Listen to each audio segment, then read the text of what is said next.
Hello বন্ধুরা, good morning. আমি সঙ্গীতা। আমার নতুন আরও একটি ব্লগে তোমাদেরকে অনেক অনেক ওয়েলকাম আর ভালোবাসা। কেমন আছো তোমরা সবাই? আশা করছি ভালো আছো আর সুস্থ আছো। আমরাও না বেশ ভালো আছি। আর আজকের দিনটি হচ্ছে সোমবার। ঘড়িতে এখন বাজে সকাল ওই 7টা নাগাদ। তোমাদেরকে সাথে নিয়ে আজকে ব্লগটা এখান থেকেই শুরু করছি। আই হোপ ব্লগটা তোমাদের একটু হলেও ভালো লাগবে। এতদিনের যে কদিন ছুটি কাটিয়েছে তোজো, আজকেই তার লাস্ট দিন। কালকে থেকে আবার কিন্তু তোজোর স্কুল শুরু। সাথে আমার তো ছুটি নেই, কিন্তু ব্যস্ততা বরঞ্চ সকালের দিকটা অনেকটাই বেড়ে যাবে। আজকে পর্যন্তই ধীরে সুস্থে কাজগুলো হবে। কালকে থেকে তো আবার নির্দিষ্ট সময়ের মধ্যে সকল কাজ কিন্তু আমাকে গুছিয়ে করতে হবে। সাথে তোজোর রেডি হওয়া, তাকে স্কুলে পাঠানো, তার টিফিন বানানো, সমস্তটাই।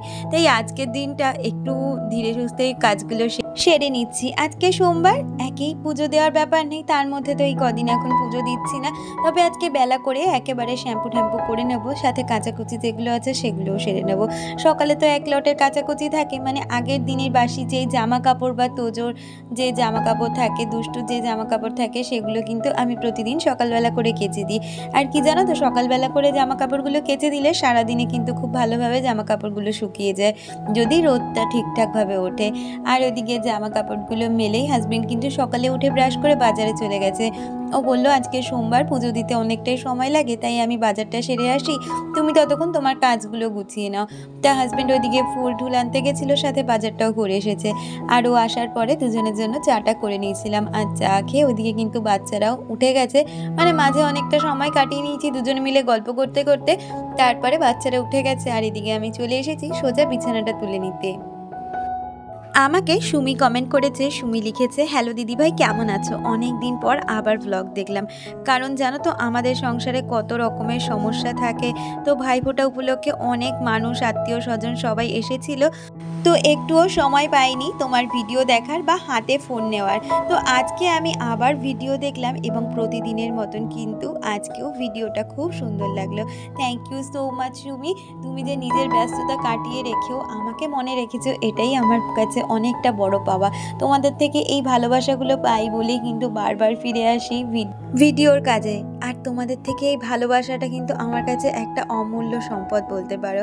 তো যাই হোক, কথা বলতে বলতে দেখো এদিকের বিছানাটা কিন্তু সুন্দরভাবে গুছিয়ে নিয়েছি। আর ওই দিকের বিছানা গুছিয়ে এখন সোজা চলে এসেছি এই ঘরটা গুছিয়ে নিতে। আর এই ঘরের গোছানো বলতেই কিন্তু আমার এই বিছানাটা যে জামা কাপড়গুলো থাকে সেইটা গোছানো, সাথে বিছানাটা ঝাড়া আর সোফাটাকে সুন্দরভাবে গুছিয়ে নেওয়া। এর থেকে বেশি কাজ এই ঘরে থাকে না, কারণ এই ঘরে তো খুব একটা ফার্নিচার নেই। যেটুখানি আছে আমি কিন্তু অফ ক্যামেরায় প্রায় মধ্যেই আমি একটু হালকা হাতে ডাস্টিং করে নিই। আমাকে ঝুমার ঘর সংসার থেকে ঝুমা কমেন্ট করেছে। ঝুমা লিখেছে, খুব সুন্দর লাগলো। থ্যাংক ইউ ঝুমা, এইভাবেই তুমি আমার পাশে থেকো। আর আমাকে মানব দোলই কমেন্ট করেছে। সে লিখেছিল, আলতা পরার ভ্লগ দাও প্লিজ। এটার মানে কি লিখেছো আমি বুঝতে পারলাম না মানব। যদি তুমি আজকের ভ্লগটা দেখে থাকো আমাকে একটু ক্লিয়ার করে বলো, বা তোমরা যদি কোনো বন্ধু বুঝতে পারো অবশ্যই আমাকে জানিও সে আমাকে কি বলতে চাইছে। আর কথা বলতে বলতে দেখো এদিকে কিন্তু আমি জামা কাপড়গুলো একের পর এক ভাঁজ করে নিচ্ছি। আর ওদিকে ঘড়ি দেখে যাচ্ছি যে কটা বাজে। মানে কি বলো তো, যতই কারো স্কুল থাকুক যা না থাকুক, একটা নির্দিষ্ট সময়ে কাজ কমপ্লিট করার অভ্যেস, তো সেই জন্য সময়ের মানে সমস্ত কাজই বলতে পারো সময় ধরে আর সময় দেখতে দেখতেই আমি করি। এমনকি প্রতিদিন সকালে যখন ঘুম ভাঙে বা মাঝরাত্রিরে যখন উঠি, জানো তো আমি আগে ঘড়ির দিকেই তাকাই যে কটা বাজে। এটা জানি না আমার একটা ভালো অভ্যেস না খারাপ অভ্যেস, আগে ঘড়ির দিকেই চোখ যায়, তারপরে সব কিছু দেখি। আসলে কি বলতো, আমি মনে করি কি সময়ের দাম কিন্তু প্রতিটা মানুষের জীবনেই অনেকটা ইম্পর্টেন্স দেয়। যেমন আজকের দিনটাই আমার কাছে বলতে পারো দুটো কারণ, মানে একটা আনন্দের কারণ, একটা দুঃখের কারণ। আজকের দিনটা হচ্ছে আমার দাদার জন্মদিন। আর দুঃখের কারণ বলতে পারো, আজকের দিনে আমার মা অসুস্থ হয়ে হসপিটালে তো ভর্তি হয়েছিল, কিন্তু সে আর বাড়ি ফিরে আসতে পারিনি জীবিত অবস্থায়। কি বলতো, আগের বছরে এরকম দিনে তখন তো আমি তোমাদের সাথে কোনো ভিডিও শেয়ার করতাম না, তাই তোমাদেরকে সেরকমভাবে জানানোই হয়নি। আজকের দিনে আমি মানে আমরা সবাই মিলে ঠিক করেছিলাম দাদার জন্মদিন উপলক্ষে আমার বাপের বাড়ি যাব। যদিও বা আগের বছরের পুজোতে একটা দিনও বাবা মায়ের সাথে কাটাতে পারিনি ঠাকুর দেখার চোটে। তাই আজকে ডিসাইড করেছিলাম দাদার জন্মদিন উপলক্ষে সবাই মিলে ওই বাড়িতে গিয়ে পুজোর যে আনন্দটা করা হয়নি সেটা করব, কিন্তু কপালে তো সইল না। করে নিয়েছি। আজকে করব হচ্ছে লাউ দিয়ে মটর ডাল, যেটা সিদ্ধ করে রেখেছি আগে। এদিকে ফুলকপির পকোড়া, ফুলকপি আর পনির দিয়ে রেজালা, আর লাউয়ের খোসা ভাজা।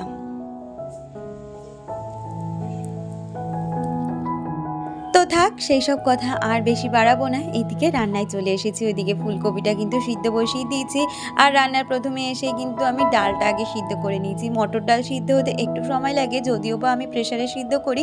আসলে আমার ছোট প্রেসার কুকারটা না আমার বিয়েতে পাওয়া, আর ওতে না আমার সমস্ত রকমের সিদ্ধ করতে ভীষণ সুবিধে। বড় বড় প্রেসার কুকারে না মাংস ছাড়া কিছুই করা যায় না, কিন্তু সিদ্ধর জন্য এই ছোটোখাটো প্রেসার কুকারগুলো যথেষ্ট মানে সহযোগী। আর ওদিকে কিন্তু ডালটা আমি সম্বাদ দিয়ে নিয়েছি, আর এদিকে লাউয়ের খোসাগুলোকে ভালো করে ভেজে নিচ্ছি। আর লাউয়ের মানে লাউটা হচ্ছে কালকে আনা হয়েছিল, যেই লাউটা কালকে তো অর্ধেকটা করেছিলাম, তাই আজকে খোসাটা ভাজা করলাম। আর ওইদিকে লাউ দিয়ে ডাল করেছিলাম। লাউয়ের খোসা ভাজা খেতে কিন্তু আমার ভীষণ ভালো লাগে, আমার হাজব্যান্ডও ভীষণ পছন্দ করে। তবে আজকে বাড়িতে সবাই খেয়েছে। আমাকে টুম্পা কমেন্ট করেছিলে, টুম্পা লিখেছে, হাই দিদি কেমন আছো? আমি খুব ভালো আছি গো টুম্পা, ব্লগগুলো ভালো লাগছে। আসলে জানো তো, স্কুল আর ঘর দুটোকে মেনটেন করে কমেন্ট করা হয়ে ওঠে না, বাট ব্লগগুলো দেখি। তোমার ওখানে ডিলশেয়ারের যেই জিনিসগুলো খুব পছন্দ হয়, কিন্তু আসামে নেই। কাপগুলো সুন্দর হয়েছে। Take care, love from Assam. Thank you so much. তোমার এত ব্যস্ততার মধ্যেও যে তুমি এত বড় কমেন্ট করো, এটাই কিন্তু আমার কাছে খুব ভালো।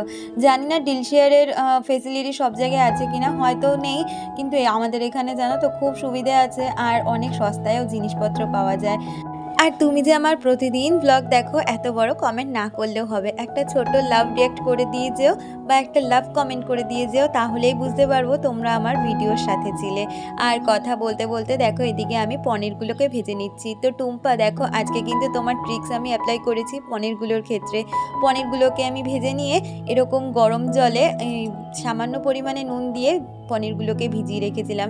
জানো তো খুব নরম ছিল পনিরগুলো, আর খেতেও না অনেক টেস্টি হয়েছিল। তো থ্যাংক ইউ সো মাচ, তোমরা আমাকে এত সুন্দর সুন্দর টিপস দাও বলে কিন্তু আমার সারাদিনের কাজটা অনেকটাই সহজ হয়ে যায়। আর অনুভবা, তুমি আমাকে কমেন্ট করেছিলে, তুমি লিখেছিলে, দিদিভাই তুমি এবার ধনতেরাসে কি কিনেছো? আমার হাতে যে ওই লাল রঙের নোয়াটা দেখছো রূপোর, সেটাই কিন্তু আমাকে আমার হাজব্যান্ড এই বছর ধনতেরাসে গিফট করেছিল। আমি পরের ভিডিওতে তোমাকে ক্লোজলি দেখিয়ে দেবো। আর আজকে ফুলকপি আর পনির দিয়ে কিন্তু রেজালাটা করব, সে কারণে কিন্তু আমি পনিরগুলোকে আগে ভালো করে ভেজে নিয়েছি, আর তার সাথে ফুলকপিগুলোকে। আর তারপরে কড়াইয়ের মধ্যে গোটা গরম মশলা, তেজপাতা, শুকনো লঙ্কা আর গোটা জিরে ফোড়ন দিয়ে তার মধ্যে কিন্তু কাশ্মীরি লঙ্কা দিয়েছি। এই রেজালাতে যেহেতু একদমই মানে সাদা সাদা কালারটা হবে, সে কারণে কোনো হলুদ অ্যাপ্লাই করব না, তার জন্যই কিন্তু লাল লঙ্কার গুঁড়ো দিয়েছি।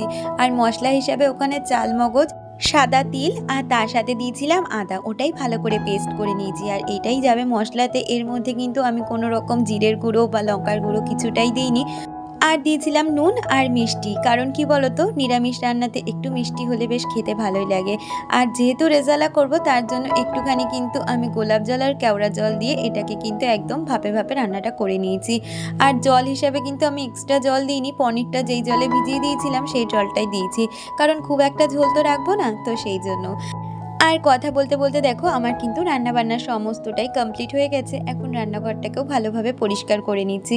আজকে অনেকটাই তাড়াহুড়ো নিয়ে কাজগুলো করছি, কারণ ওই যে বললাম ভিডিওর প্রথমেই, আজকে শ্যাম্পু করব, তারপরে কাচাকুচি করব। এক রাউন্ড চান তো আমার সকালেই হয়ে গেছে, কিন্তু এই যখন শ্যাম্পু করা থাকে বা বেশ কিছু কাচাকুচি থাকে, সেগুলো কিন্তু আমি এই সেকেন্ড হাফে করি। কারণ কি বলতো, সকালবেলা শ্যাম্পু করার মতন সময় আমি খুব একটা পাই না, সকালটা তো অনেকটাই তাড়াহুড়োর মধ্যে দিয়ে কাটে, তো সেই জন্য। আর তার মধ্যে আজকে তো দাদার জন্মদিন, তোমাদের তো আগেই জানালাম। কোনো প্ল্যানিং ছিল না জানো তো, হঠাৎ করেই আমার হাজব্যান্ড সকালবেলা বলছে যে চলো আজকে ওই বাড়ি দিয়ে একটু ঘুরে আসি, দাদার জন্য একটু কেক নিয়ে যাই।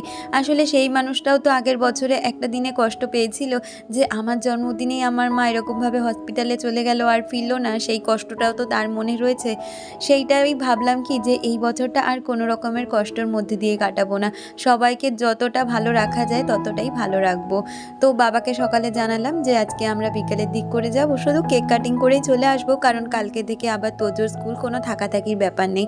তো বাবা বললো আসবেই যখন একটু তাহলে দাদার জন্য পায়েস করে নিয়ে এসো। তাই দাদার জন্য আজকে একটু পায়েস বানাবো, শুধু ওর মতন করে নিয়ে যাব, ওর আর বাবার মতন, তো বেশি একটা পায়েস করব না। তাই ভাবছি কি বলতো, এই যে সকালবেলা স্নানগুলো করে নিয়ে দুপুরবেলা একটু রেস্ট নিয়ে, তোজো তো পড়তে যাবে, ও 5টার সময় পড়তে যায়, 7টায় চলে আসে, ও এলেই আমরা বেরোবো, আর ওই সময়ের মধ্যে আমি পায়েসটা করে নেব। আর কি জানো তো, এখন না নিজেকে দেখলে আমার ভারী অদ্ভুত লাগে। আসলে একটা সময় ছিল কাজ বলতে আমি কিছুই জানতাম না বা কিছুই পারতাম না। আর এখন দেখো একা হাতে কিন্তু একটা গোটা সংসার সামলাচ্ছি, সাথে বাপের বাড়ির যতটা আমার কর্তব্য বা দায়িত্ব ভালো রাখার সবাইকে সেই কাজটুকু করছি। এই যে ছোট ছোট আনন্দগুলো কিন্তু মানে কিভাবে সেলিব্রেট করব সেটারই চিন্তা ভাবনা করি। আর সব কিছুর পেছনে বড় অবদান বলতে পারো আমার হাজব্যান্ডের। সে কিন্তু ভীষণভাবে আমাকে সাপোর্ট করে। যদিও বা বাবার সংসার বাবা সামলায়, আমি তো দুটো সংসার একসাথে সামলাতে পারবো না, কিন্তু ওই যে প্রতিটা মানুষের স্পেশাল দিনগুলোকে আরও স্পেশাল করার জন্য যেটুখানি করণীয় সেটুখানি করার সবসময় চেষ্টা করি। তো যাই হোক, অনেক কথা বলে ফেললাম। আর কথা বলতে বলতে ওইদিকে কিন্তু স্নান সেরে নিয়েছি, আর তারপরে চুলটাকে ভালো করে পরিষ্কার করে ঝেড়ে নিয়েছি, আর তারপর সিরাম লাগিয়ে সোজা চলে এসেছি রান্নাঘরে পকোড়াগুলো ভেজে নিতে। আর এই তো আজকে রান্না, সাথে পকোড়াগুলো ভেজে নিচ্ছি। আর পকোড়াগুলো না একটু গরম গরম ভাজলেই ভালো লাগে, খেতেও দারুণ হয়। তাই জন্য পকোড়াগুলো আমি না খাবার সময় ভাজি, তার আগে দিয়ে আর ভাজি না। তাহলে চলো আজকে দাদার জন্মদিনের পায়েসটা করে নিতে নিতে আমার আজকে সুন্দর কয়েকজন বন্ধুদের নাম নেওয়া যাক। Real blogger Api, Nipa's diary, Nazira Khatun, Mitali Chowdhury, Jhumpa's new blog style, Sumi, Anubhaba Chowdhury, Puja Layek, Tumpa Das, Manab Dholai, ঝুমার ঘর সংসার। তোমাদের সকলকে অনেক ধন্যবাদ, অনেক ভালোবাসা প্রতিদিন আমাকে এত সুন্দর সুন্দর কমেন্ট করার জন্য। এইভাবেই তোমরা আমার চলার পথে পাশে থেকো। তাহলে বন্ধুরা আজকের ভিডিওটা এই পর্যন্ত রাখছি, দেখা হচ্ছে পরবর্তী ভিডিওতে।